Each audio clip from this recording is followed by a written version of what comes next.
In a desperate attempt to try to help people who have very complex bipolar where nothing is working, their psychiatric medication has failed them and they've tried many different types and their life is at risk from suicidal ideation that gets very severe when their bipolar gets really, really bad.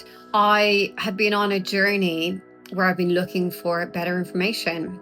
And over the last 8 months, people have told me about their own individual stories where they have changed their diet and that this has changed their life.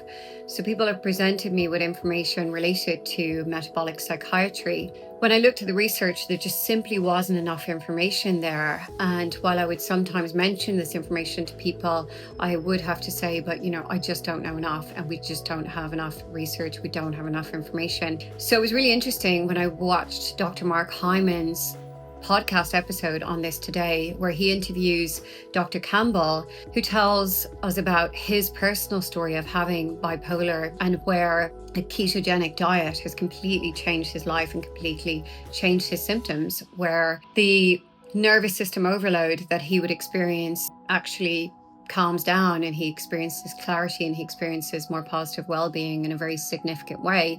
So I think this interview for me gives me a lot of hope when I work with bipolar individuals. Certainly the recent content that I've made about bipolar has received a lot of comments from people saying, I've got bipolar and a keto diet has worked for me.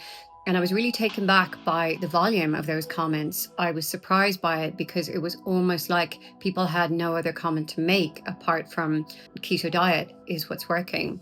So while we just don't have enough information about this yet, we need a lot more research. We need to hear from a lot more case studies. What I have been hearing over the last 8 months is certainly something that's sounding quite hopeful for me.